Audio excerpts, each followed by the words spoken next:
Guys, अगर आप आगे से कहीं दूसरे घर में शिफ्ट होने की सोच रहे हो तो प्लीज़ पहले ये जान लेना कि इस घर में पहले कौन रहता था और उसने इस घर में क्या क्या किया है, वरना आपके साथ कुछ भी हो सकता है। ऐसा ही कुछ हुआ था रिया के साथ। बेसिकली रिया दिल्ली में रहती थी, लेकिन उसकी जॉब लगी थी अभी अभी बैंगलोर में। तो वो बैंगलोर में शिफ्ट होने गई, तो वो एक घर ढूंढ रही थी रहने के लिए। तो उसे एक बिल्डिंग दिखी। वो बिल्डिंग ज़्यादा खास नहीं, थोड़ी टूटी फूटी बिल्डिंग थी। उसे उस बिल्डिंग में थर्ड फ्लोर पर एक रूम मिला, जो कि उसे बहुत ही सस्ते में मिला। तो उसने सोचा ले लेते हैं, सस्ते में तो मिल ही रहा है। तो जब वॉचमैन उसे वो रूम दिखाने ले गया, तो उस रूम में क्या था कि उसके रूम के अंदर एक और रूम था छोटा सा, और उस रूम के गेट पे ताला लगा हुआ था। तो उसने वॉचमैन से पूछा कि भाई यहाँ पे ताला क्यों लगा हुआ है। तो वॉचमैन ने बोला कि कुछ नहीं, इसे इग्नोर करो और ये ताला मत खोलना।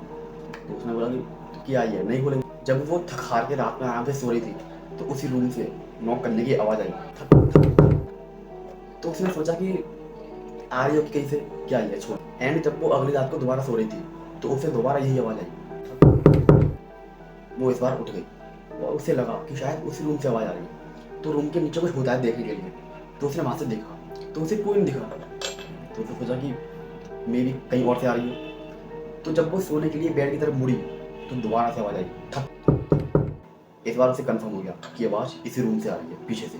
एंड जब उसने दोबारा वहाँ से देखा, तो उसे एक छोटी बच्ची दिखी, जो कि सफ़ेद फ्रॉक में थी। उससे कह रही थी कि दीदी मुझे बाहर निकालो ना, मैं अच्छी बच्ची हूँ, मेरे साथ खेलो ना, मुझे बाहर निकालो ना।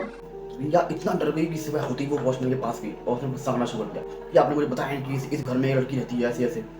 वॉचमैन बोला भाई कौन सी लड़की, यहाँ पे कोई लड़की नहीं रहती। लेकिन रिया के ज़्यादा ही चिल्लाने पर, ज़्यादा गुस्सा करने पर उसने उसे सच्चाई बताई।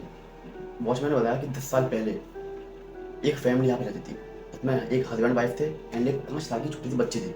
तो एक बार उस हस्बैंड ने अपनी बच्ची को इस छोटे से रूम के अंदर बंद करके बेल्टों से इतना मारा कि उसकी डेथ हो गई। तो रिया ने पूछा कि उसने उसे मारा क्यों। तो वो बोला कि उसने अपनी माँ का मर्डर कर दिया था।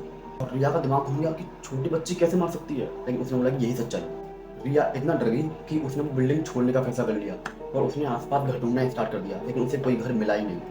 तो उसे कैसे ना कैसे भी करके एक रात और इसी बिल्डिंग में काटनी थी। जब वो अपनी लास्ट नाइट इस बिल्डिंग में सो रही थी अपने उस रूम में, तो उसे फिर से आवाज़ आई, तो इस बार उसने इग्नोर किया। तो उसके फ़ोन पे एक वीडियो आई जो उसने देखा।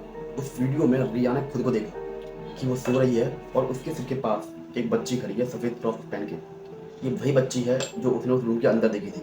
उस रात के बाद से रिया गायब हो गई और आज तक कहीं नहीं मिली।